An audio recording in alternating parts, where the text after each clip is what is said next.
You know, I am old enough to have been around as a young woman before Roe v. Wade. Many of you in here were not.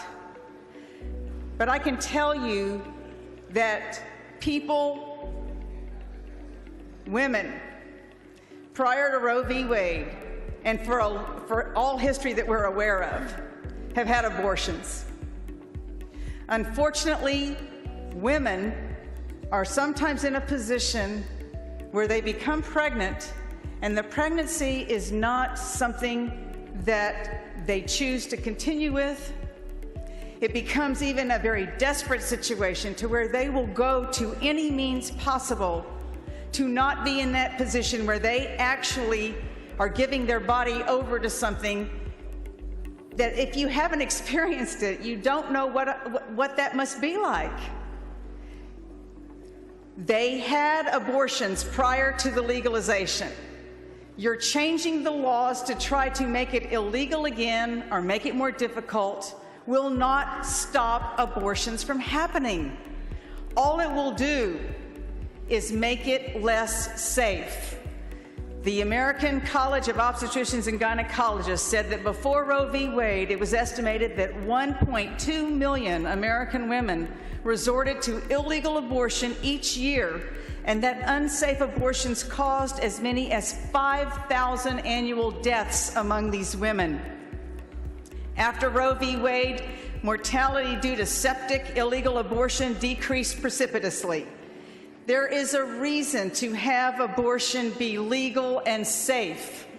There is a reason for it. It prevents unnecessary death.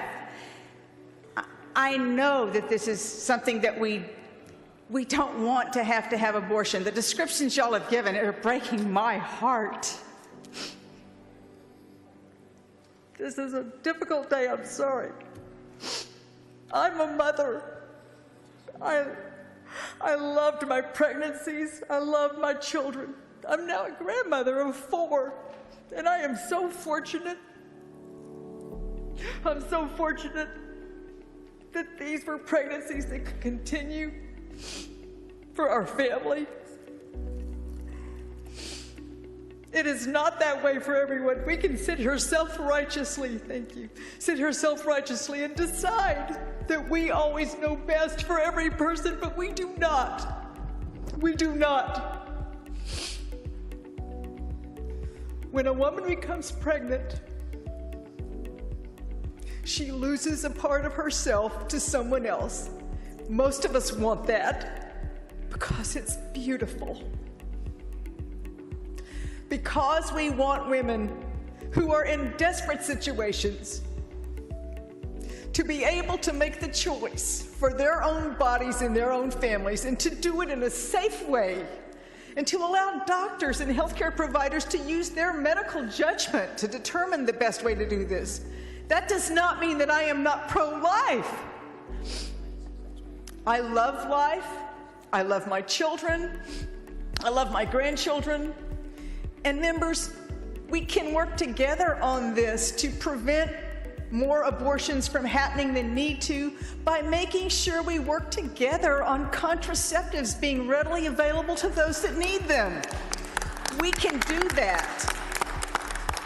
There is no reason to come back here session after session and make it more and more difficult and drive women back into the shadows of illegal abortions, because it's exactly what this will do. They will not stop having them.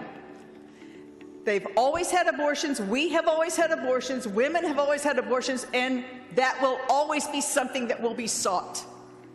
We have a responsibility to have policy that supports science, that's evidence-based, and that makes sure that public health policy supports the health and well-being of these women.